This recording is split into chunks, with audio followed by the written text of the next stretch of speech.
Prêt pour un test? Ok. Je vais vous donner 9 scénarios. Bien, je vais vous donner la réponse au premier, mais les 8 autres sont à vous. Il faut répondre à est-ce que le scénario que je vous donne, est-ce que c'est un projet semence, selon les caractéristiques que nous venons d'étudier. Ok? Alors, réfléchissez-y parce que ces questions ne sont pas aussi faciles que ça. La première question est sur l'écran en ce moment et le projet Semence, c'est une journée de jeu pour les enfants de la communauté pour l'évangélisation. Maintenant, pensez à toutes les caractéristiques, aux 10 qualités que nous avons vues dans la dernière session et posez-vous la question, y a-t-il quelque chose dans le titre des projets Semences qui enfreint certaines, toutes ou même une des caractéristiques d'un projet semence? Et si c'est le cas, c'est non.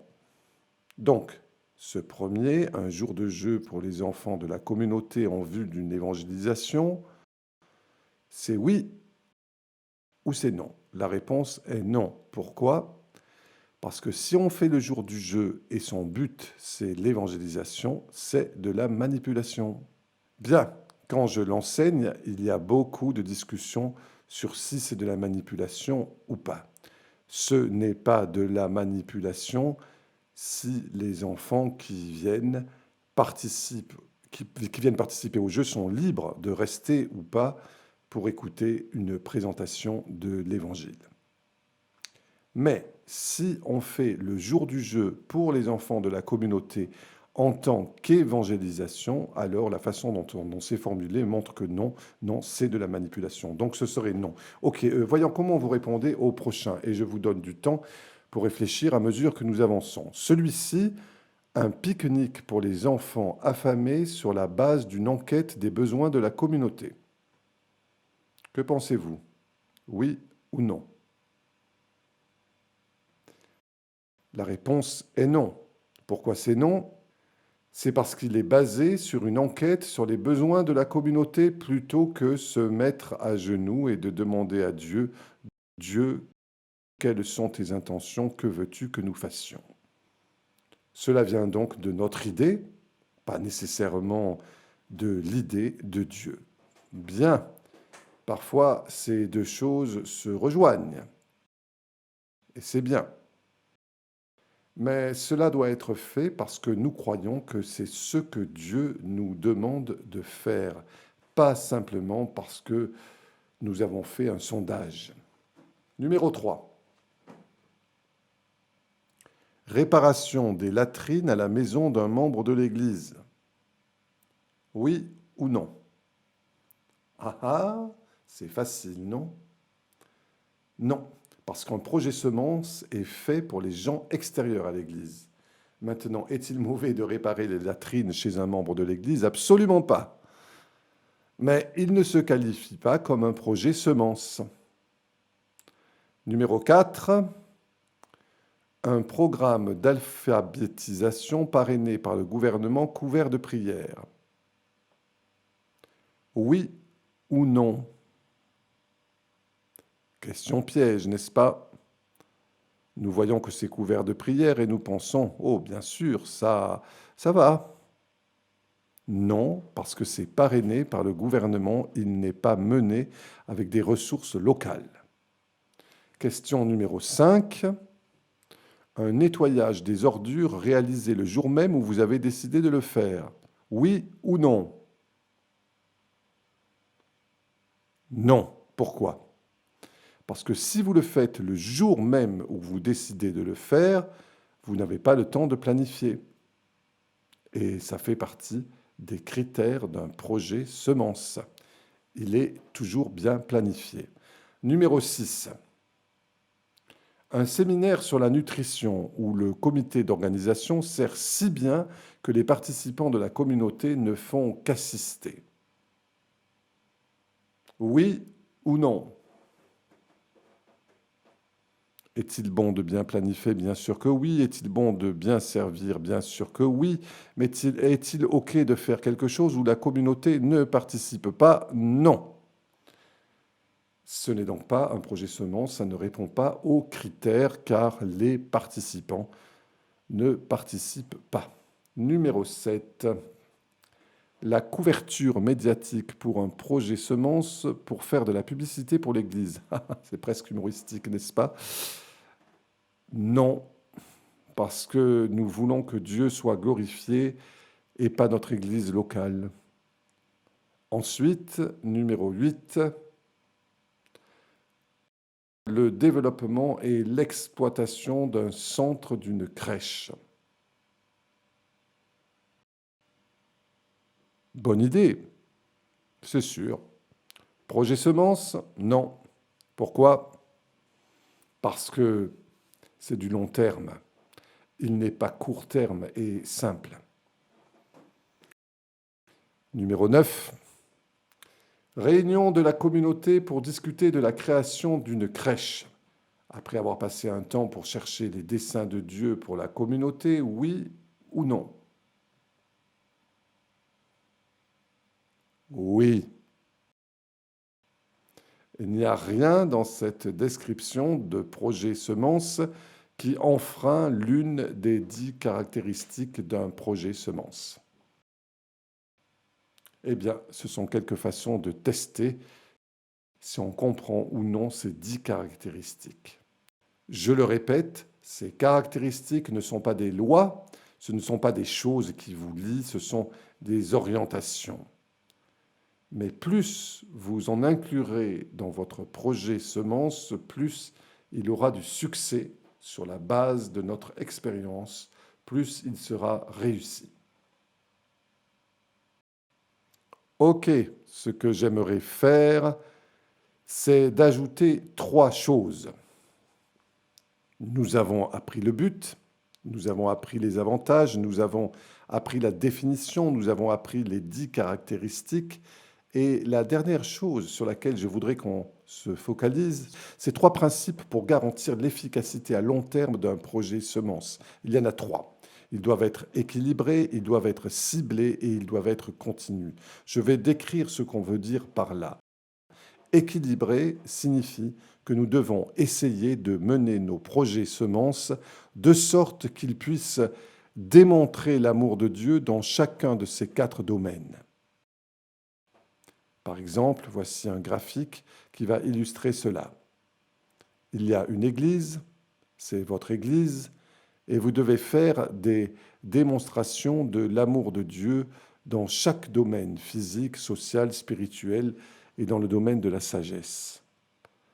C'est ce que nous entendons par équilibrer. Donc, vous ne réalisez pas seulement des projets semences pour répondre à des besoins physiques ou à des besoins sociaux, mais quand vous menez un projet semence, on essaie de penser à la façon dont on peut le faire, ce seul projet semence, pour démontrer l'amour de Dieu dans tous les domaines. Numéro 2, pour qu'un projet semence soit efficace à long terme, il doit être ciblé. Qu'est-ce qu'on veut dire? C'est d'être un ministère équilibré dans tous les domaines pour les mêmes bénéficiaires de la communauté. Par exemple, regardez ce diagramme. Il y a votre Église, elle mène des projets semences dans chacun de ces 4 domaines, mais elle se focalise sur une communauté. Pour nous aider à comprendre ce que nous entendons par là, examinons cette question. Ce que j'appelle la question ciblée. Et la voici. Quel serait selon vous l'impact à long terme si votre Église réalisait 4 projets semences communautaires dans chacun des 4 domaines? Mais vous avez fait un projet physique dans cette communauté, un projet social en mettant l'accent sur les besoins sociaux. Ici, vous avez fait spirituel, ici, vous avez fait de la sagesse. Quelles seront les conséquences? Et si vous en faisiez que ces 4, cette communauté ne verrait que l'amour de Dieu dans le domaine physique, elle verrait l'amour de Dieu que dans le domaine social, le spirituel, le domaine de la sagesse. Et il faut que les gens qui ne connaissent pas le Seigneur puisse voir son amour dans tous les domaines. Ok, le dernier, c'est qu'il doit être continu. Et cela signifie nombreux projets semences réalisés au fil des temps. En d'autres termes, réaliser ces projets, ces démonstrations de l'amour de Dieu, eh bien, ça fait partie de l'ADN de l'Église. Ainsi, lorsque la communauté regarde votre Église locale ou y réfléchit, elle ne pense pas au culte le dimanche ou aux études bibliques pendant la semaine. Oh, c'est l'Église qui mène le programme d'alimentation. Oh, c'est l'Église qui nettoie nos rues. Oh, c'est l'Église qui... Elle doit aider les membres de la communauté à voir que Dieu se soucie de tous les domaines. Et la façon dont nous le démontrons, c'est que nous continuons à mener des projets semences. Ce n'est pas à faire en réponse à ce séminaire ou à ce cours. C'est que nous recevons l'idée à partir de ce cours, mais cela devient un style de vie pour notre Église. Donc ce diagramme nous aide à voir cela. Nous avons une Église, nous avons les 4 domaines, nous avons une communauté, et cette communauté voit les bonnes intentions de Dieu pour elle, de façon continue, pas juste une fois. OK ? Je veux vous montrer un exemple d'une église à Tegucigalpa, au Honduras. J'ai parlé au pasteur après que son église ait commencé à réaliser des projets semences. Il le faisait depuis environ 1 an. Je l'ai appelé et je lui ai dit « Alex, bien que vous n'avez peut-être pas la liste devant vous, mais parlez-moi des projets semences dont vous pouvez vous souvenir que votre Église a réalisé l'année dernière. » Et ce qu'il m'a dit, je veux que vous laissiez cela vous pénétrer. Ces projets semences avaient eu lieu en 1 an dans cette Église seule, dans une communauté. Numéro 1, regardez le tableau. Ils ont jeûné 1 repas par semaine et ils ont utilisé les ressources de ce jeûne pour nourrir les personnes affamées. J'aimerais pouvoir vous raconter des histoires, le détail des histoires, parce que certaines sont incroyables. Ils ont accueilli une ligue de soccer dans leur communauté qui n'avait pas de lieu de rencontre. Ils ont installé un dispensaire dans l'église pour les membres de la communauté. Ils ont organisé un cours de soins d'enfants pour les mères de la communauté. Ils ont peint des dos d'âne qu'ils appellent aux Honduras des gendarmes couchés.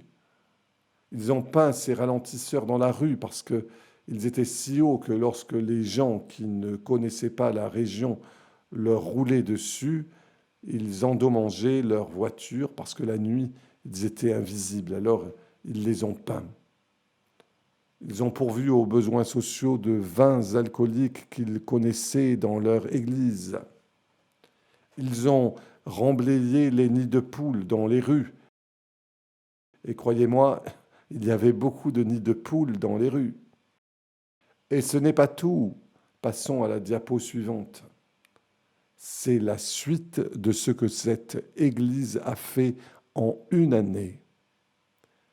Ils ont collecté des vêtements pour les enfants nécessiteux. Ils ont placé des tonneaux dans la communauté pour ramasser les ordures.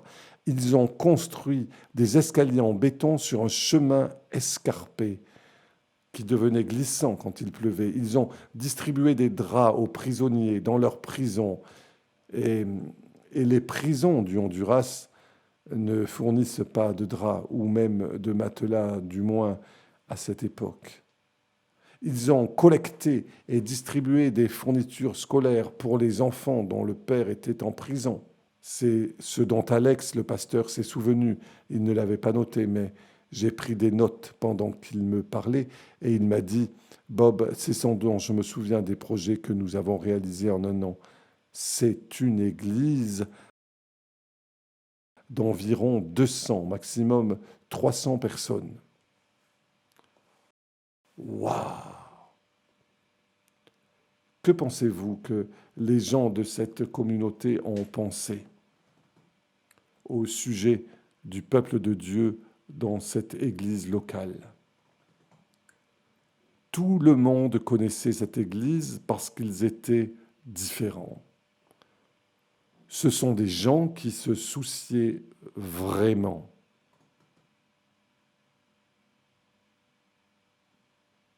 Que se passerait-il si votre église faisait la même chose? Alors que nous arrivons à la fin de cette séance, je veux que vous vous penchiez sur un autre projet semence.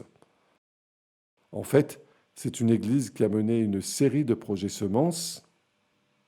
Ils ont encouragé leur peuple, premièrement, à démontrer individuellement l'amour de Dieu dans leur entreprise ou entre voisins. Deuxièmement, ils ont organisé des jours de jeu pour les enfants d'une communauté de bidonvilles voisines et ils le faisaient chaque semaine. Ils sont allés rendre visite à des personnes âgées dans des maisons de retraite de la ville de Curitiba au Brésil. Et cette vidéo vous donnera un exemple de la multiplicité des types de projets semences qu'une église locale peut réaliser. Il s'agit d'une communauté de classe moyenne à Curitiba. Regardons.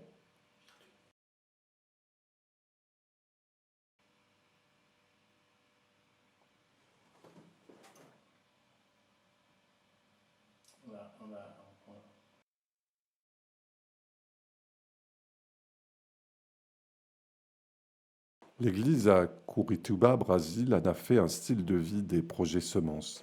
Vraiment un ministère donné par Dieu pour les églises partout. En janvier 2001, José, un cordonnier de Curitiba, Brésil, a assisté à un cours Les bases de la récolte enseigné par Clayton Oliveira, le directeur de récolte au Brésil. José, le cordonnier de l'église, a eu l'idée de l'appliquer à sa communauté. C'est un exemple pour toute l'Église. Le résultat, c'est que nous avons créé un modèle de travail pour les projets semences. Il est devenu notre façon naturelle de travailler. Nous avons pu l'utiliser comme exemple pour d'autres églises. En dépit d'être une petite chose, il a été significatif pour montrer comment le discipulat peut changer une personne, une communauté et une nation. Comme José avait besoin d'aide pour améliorer l'entreprise et organiser la vente des chaussures d'occasion, Clayton, qui a un arrière-plan d'affaires, a aidé José comme mentor dans les affaires et aussi dans le domaine spirituel. Je suis cordonnier, c'est mon métier. J'ai fait le cours de base à l'église et j'ai découvert que je voulais aider quelqu'un d'autre. J'ai pris donc Macon comme apprenti et je lui ai montré le travail de cordonnier. Comme ça, voyez, il pouvait continuer à vivre avec sa mère et ses frères.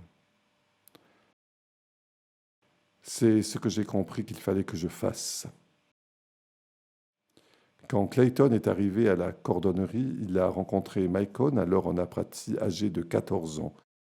Bien que les ventes étaient rares, José utilisait son temps libre pour enseigner la cordonnerie à ce jeune homme qui autrement serait exposé aux drogues et aux violences dans les rues. Maintenant, plus de 2 ans après, Macon a développé ses capacités comme cordonnier prometteur. La démonstration de José, ce souci du bien-être de quelqu'un d'autre, a contribué au succès de la croissance spirituelle et émotionnelle de Macon. À la maison, la mère de Macon, Rosely, était très heureuse de voir qu'il était pris en charge comme cela. Et elle avait besoin de l'argent pour le pain et le lait qu'il gagnait à la cordonnerie pour la famille. Quand j'ai assisté au cours, j'ai appris à prendre soin de ma famille et c'était important parce que ça m'a encouragé et j'ai appris comment prendre soin de mes enfants. Et ils ont appris comment mieux me comprendre. J'ai appris que les gens à l'église se soucient de nous. Maintenant, Rosely, Macon et les autres enfants vont au culte du soir et étudient comment aimer Dieu dans les cours de base enseignés dans leur église. Pendant que Maïkon a appris un métier, José lui a enseigné la Bible au lieu d'une vie dans la rue. Il a maintenant l'opportunité d'un avenir sain et la sécurité éternelle. Le cordonnier et son apprenti n'est qu'un seul des plusieurs projets semences démarrés dans cette petite église de 100 membres à Curitiba, Brésil, à travers leur approche holistique envers leur communauté. Lourival est un autre exemple. Sa carrière à succès a été interrompue par un AVC tragique, le laissant paralysé partiellement. Mais Clayton et d'autres membres de l'Église ont encouragé Lourival et l'ont aidé à marcher dans un parc, le rafraîchissant physiquement, mentalement et émotionnellement. Aujourd'hui, Lourival rêve de revenir travailler et il a de la gratitude pour ses nouveaux amis. Pendant un samedi typique, l'Église participe dans 4 projets semences simultanément, amenant des enfants des bidonvilles à l'Église pour apprendre les bases de la vie.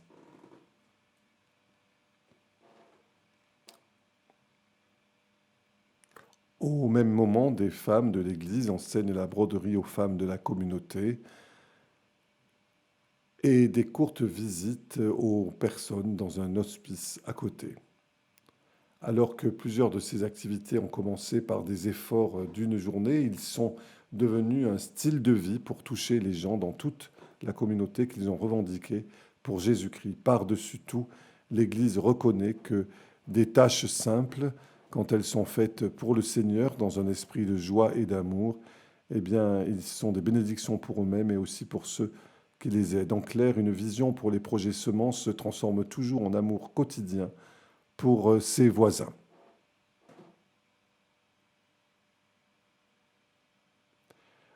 Vous avez vu la vidéo, vous avez vu la définition, le but, les caractéristiques, le long terme, ce qui est nécessaire pour avoir des bienfaits à long terme.